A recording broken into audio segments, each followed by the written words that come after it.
দুই অবুঝ সন্তানকে রেখে প্রেমের টানে চলে গেলেন মা, আর বাবা মারা গেলেন পানিতে ডুবে। এক হৃদয় বিদারক ঘটনার সাক্ষী হলো বরিশালের বাকেরগঞ্জ উপজেলার গারুরিয়া ইউনিয়নের হিরাদার নামের ছোট্ট গ্রামটি।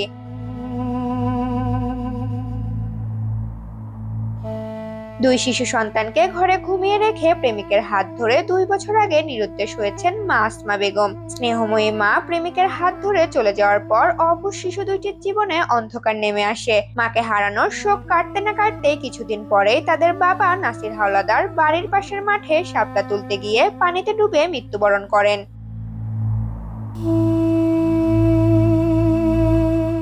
যে বয়সে বাবা মার স্নেহ আদর পেয়ে বেড়ে উঠবে শিশু দুইটি, সেই বয়সে তারা বাবা মাকে হারিয়ে এতিম হয়েছে।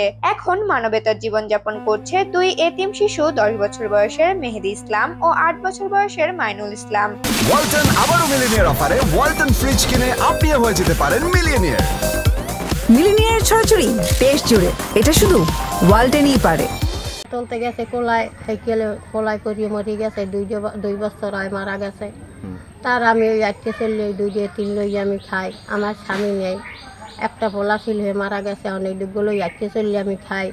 আমার কেউ নাই। আর মা গেছে 2 বছর আগে, আমার ছেলে মারবার 2 বছর আগে সে চলিয়ে গেছে প্রেমিকের লাগে। কার সাথে চলে গেছে? গেছে প্রেমিকের লাগে। এরপর এখন কি আপনারা চলেন কিভাবে? চলি আমি আটকে চললে হইবার আমি চলি। আমি আটকে মানের দ্বারা ভিক্ষা করি আনি, এই দুগুলোই লালন পালন করি আমরা খাইতে আছে। এখন কি পরিস্থিতি আপনাদের? এখন তো খারাপ, আমি এখন তো বসে কালাইছি, আরো আমার খারাপ। আর মানে এখন সংসার চলে না? না। সরকারিভাবে কি সহযোগিতা পান?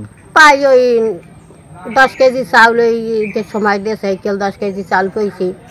আর ওই রেশন কার্ড আছে একটা, সেই ওই 6 মাস অন্তর দিয়ে সেই যে পাই, আর কিছু পাই না। এখন আপনার চাওয়া পাওয়া কি? এখন আমি খারাপ সমস্যা এখন আছি, আমি কোনো হাঁটতে চলতে কিছু পারি না। এখন আমি যদি কিছু সাহায্য পাইতাম, ওই 3 লইয়া লেখাপড়া শিক্ষা করতাম, একটু আমি সেই একটু সাহায্য দিতে চাই। এখনো প্রতিদিন বাবার কবরের সামনে এসে হাউমাউ করে কান্না করে শিশু দুইটি। এই দৃশ্য যেন দেখার মতো নয়। বাবা মা হারানো এতিমে শিশু দুইটিকে বুকে আগলে রেখেছেন তার বিধবা দাদি রিজিয়া বেগম। দাদিও বৃদ্ধ এবং শারীরিকভাবে অসুস্থ, ফলে নুন আনতে পান্তা ফুরায় তাদের সংসারে। এতিম শিশুদের মুখে দুবেলা দুমুঠো ভাতের জন্য অসহায় রিজিয়া বেগম অন্যের দুয়ারে দুয়ারে ভিক্ষা করছেন এখন।